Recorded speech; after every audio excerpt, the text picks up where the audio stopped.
going on, Jeromes? So throughout the years, we've talked about how much we loved and respected Mike Zimmer as head coach of the Vikings. We thought that he was exactly what the team needed back in 2014. He built one of the best defenses in team history, and that's saying a lot since this is the franchise of the Purple People Eaters. And, he and Spielman, even though they weren't on the best terms at the end, they did have a strong run here together, NFC title game appearance, and Zim was a good coach. I think he's underrated, but obviously it didn't end very well. But overall, he went 72-56-1, winning 562 of his percentage of his games. Went to an NFC title game, like we said. Won the division a couple times, and you know what? Like it was good for a number of years, and then the wheels just sort of fell off. And you could say that the game changed. You could say that the culture of football changed, sure. And Zimmer is old school to the bone, but was that exactly what the team needed, or did they eventually tune him out? It could be a little bit of everything. But what's amazing here is, all right, so Zimmer's back in the game as defense coordinator of the Cowboys. We've already said that Zimmer's going to be interim head coach of the Cowboys by like week 10 because Mike McCarthy ain't hanging on to that job. But for whatever reason, Zimmer absolutely took the blowtorch to the Vikings, to Spielman, some former players. Just complete Festivus for the rest of us, airing of grievances, spilling all the tea, woke up and chose violence. And I don't understand it. I really don't get me wrong. It's very, very funny. And some of these stories are just vintage classic Zim. But frankly, I don't think he comes out of this looking good. Like, I don't think that he accomplishes what he thought he was going to accomplish. It makes him look tyrannical and petty and small and just passing all of the blame off to others. I don't know, man. I don't know. But as we said before, I like and respect Mike Zimmer. I thought that he's a hell of a defensive head coach, and also do have empathy. I mean, he's gone through a lot. I mean, the passing of Adam, the passing of his wife Vicky back when he was in Cincinnati, his health issues with his eyes and all that stuff. And at the same time, like, this is just, I don't get it. But Mark Craig, Star Tribune, absolute rock star, did up a great long form piece. Now it's behind the paywall, so we're not going to spoil everything. But there's a couple of very juicy pull quotes that have been making the rounds, and they're just again, like I said, this does not make Zimmer look good. I don't know who advised him to do this, but it's hilarious. I mean, so I guess everyone wins except for Zimmer in this spot. So first off, after he got fired by the Wolves, he was asked this. They asked me if I wanted to address the team, he says, and I said, hell no, they got me fired. So it's not I should have done better. I didn't do enough for my team, and I didn't get the job done. That's why I'm out the door. They got me fired. The players not playing good enough got me fired. Okay. I didn't know I was supposed to go to HR and sign out or whatever. No one told me. Oh, again, it's everyone else's fault. I just got all my stuff, got in my truck, and left. And I can tell you I've not watched one Minnesota game since, which, okay, sort of understandable. Bitter, hurt feelings, grudge. Sure. Yeah, get that there. This one is the best. This one is hilarious. So the context here. So Chris Boyd, back after Zimmer got fired, brought in Kevin O'Connell. Chris Boyd, he didn't make the final 2022 squad, I don't believe. I think he ended up in Arizona. But Chris Boyd was talking on the Patrick Peterson podcast. Again, P Squared, signed here under Zimmer, stayed for a year with Kevin O'Connell and company. But June 3rd, 2022. June 3rd, 2022. So over 2 years ago, count cornerback Chris Boyd, this from Sports Illustrated, Will Raggets, among those who enjoying the change. He didn't mince words when talking about Zimmer and the Vikings' old coaching staff. Quote, they would walk around with their a-holes like tight. He said in an interview on Patrick Pierce. So just high-strung like that. Okay. Back to the Star Tribune piece. Again, something innocuous. All right. Some of the negative player reactions after his firing hardly register for Zimmer. Chris Boyd, he says something about me. He says, I'm like, dude, you had more special teams penalties than anyone I can remember. So like we said, it's a funny line. It's a funny ass line, and probably pretty fair. I mean, Chris Boyd, the pride of Texas, come on, baby, hook him. But the fact that he remembers, Chris Boyd getting all those special teams penalties, and the fact that he remembers Chris Boyd saying something off the cuff in a freaking podcast by Patrick Peterson over 2 years ago. Yeah. He's got a long memory. Yeah, it's hilarious. Chris Boyd just catching strays. This one makes me sad.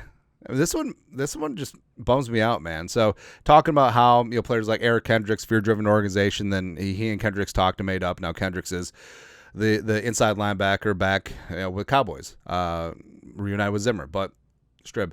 The criticism that hurt most of all wasn't from Kendricks, although that one certainly stung. It was from Terrence Newman, who was an assistant coach at the time after playing cornerback for Zimmer in Dallas, Cincinnati, and Minnesota. Newman spoke with Tyler Dunn of Go Long and detailed what he called a toxic atmosphere in Zimmer's final days, which is fair. I mean, Zimmer and Spielman were not talking. Zimmer had a beef with basically everyone in the building, and the team was losing. Obviously, it was very toxic. I don't think that's too crazy of a objective take. I just really don't. Zim, that one hurt me bad. Terrence was like my son. I called Parcells about that one. Ooh, daddy. I called Terrence. He said, well, that's how I felt. I said, then look, we're done. So that's it. So this player, Terrence Newman, who's been with you in several spots, Dallas, followed you to Cincinnati, and then followed you to Minnesota, and also was the assistant coach in your team for one season. He says that the atmosphere was toxic, which it was, which is fair, right? And then you call him up, and then he just says, that's how I felt. That's how a lot of people felt, by the way. And you're just done? You just cut this man off? You're just done. Again, this guy that you call like a son and that you've been with for 10, 15 years, and all of a sudden just done? Okay, sure. And then, all right, so the Kirk Cousins and Mike Zimmer sideline shove. I mean, a lot was made of that, right?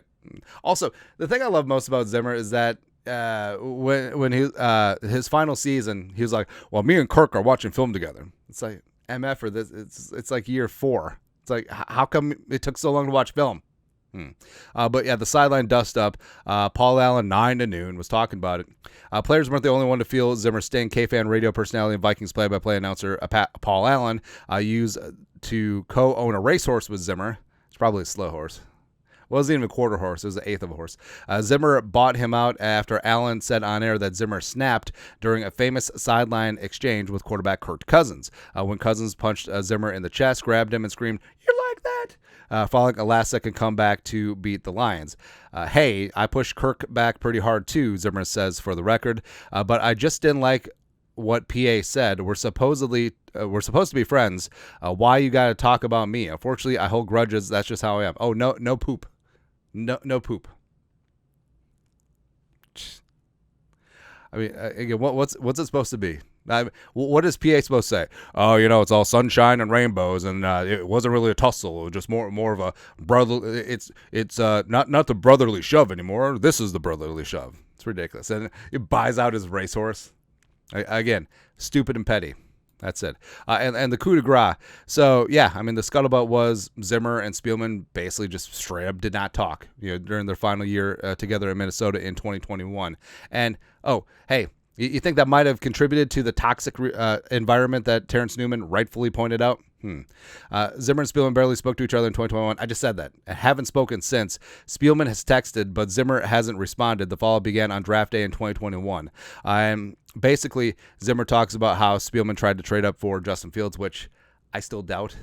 I still think the Vikings are looking to trade up for J.C. Horn. But hey, if you're trying to air out dirty laundry and make your former GM look bad, having him trading up for a quarterback who obviously hasn't panned out, yeah, that would do it. So that's why take everything here with a grain of salt. Plus, in the 2021 draft, the Vikings took Kellen Mond in the 3rd round, and the 3rd round was not very good. So like Chad Surratt and Wyatt Davis and Patch Jones 2nd. Yeah, and Kellen Mond. Of course, the famous Kellen Mond. We don't need to see him. I see him practice every day. People made a big deal out of me saying after that game I didn't need to see more of Mon. Zimmer says, I saw him every day in practice. Maybe I was omniscient or something. He played 3 NFL snaps and 2 were bad. Again, hilarious line, but petty as hell, and this does not make him look good. It makes him look bitter. Like, hey, bro, were you honestly just rooting against Kellen Mond?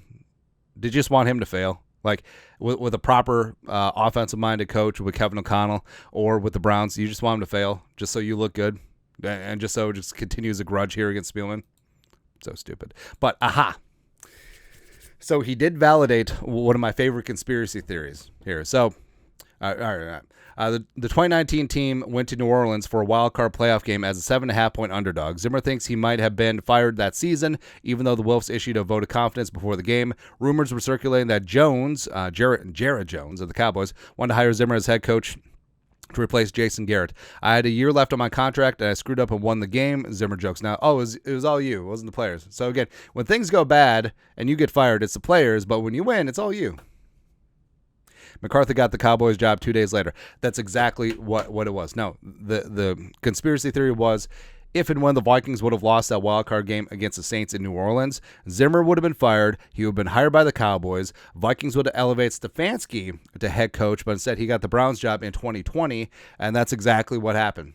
That's why the Cowboys dragged their feet for so long replacing Jason Garrett, and that's 100% what was going to go down. But then, Kirk Cousins to Kyle Rudolph in overtime, touchdown.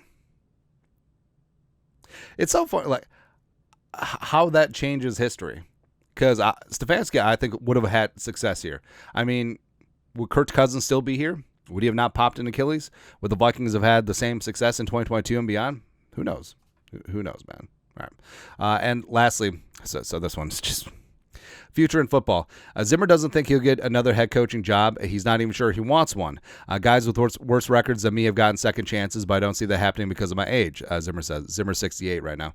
And now teams also want whoever can coach the quarterback. It is what it is. So, again, going back to he and Kurt clearly were never on the same page. And in the article, it talks about how, we paid Kirk Cousins all this money to be a better quarterback, and then we started to lose some of my precious defensive players and blah, blah.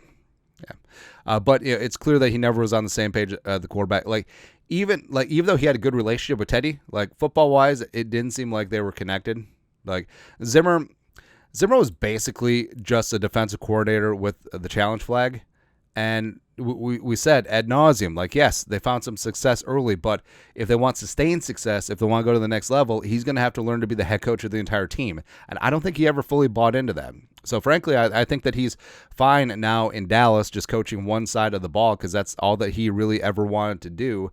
And I don't know, it just, you're passing the buck. It's I'm not going to get another head coaching job because of my age, even though I have a good record. No, it's well, first off, this interview certainly does not help. I think that closed the door here. But also, hey, there's a couple of pretty good defensive-minded head coaches who have found ways to work with a quarterback, right? Work with the most important position in all team sports, like Tom Landry, Don Shula, perhaps you heard of him, Tony Dungy, Bill Belichick, worked out pretty good, Tomlin, fine, as well as, hey, what about your mentor, bro? What about Bill Parcells? Huh? Work with Phil Simms and Hostetler. What about him? What about all that? What about him working with Romo in Dallas? What about all that? Just, it's ridiculous. But like we said, this was hilarious. This was a bolt of lightning I did not know that we needed. Full on. I was Benjamin Franklin out there with a kite and a stupid key. And also, hey, you know why Benjamin Franklin's considered a genius? Just getting electrocuted during a thunderstorm because he's the smartest guy in Philadelphia. But the whole thing about it is, like I said, I don't think that Zimmer comes out of this looking good at all. I think this is just him holding petty grudges, airing grievances in a public forum, and he blames everyone else. The players got me fired. No, you got yourself fired, man. For, I think, pride, stubbornness, holding grudges, and not working with Spielman, and just create. If your head coach and GM clearly hate each other and are not talking, that's palpable, and that streams throughout the organization. And that's why Kwesi and Kevin O'Connell were hired to be a package deal.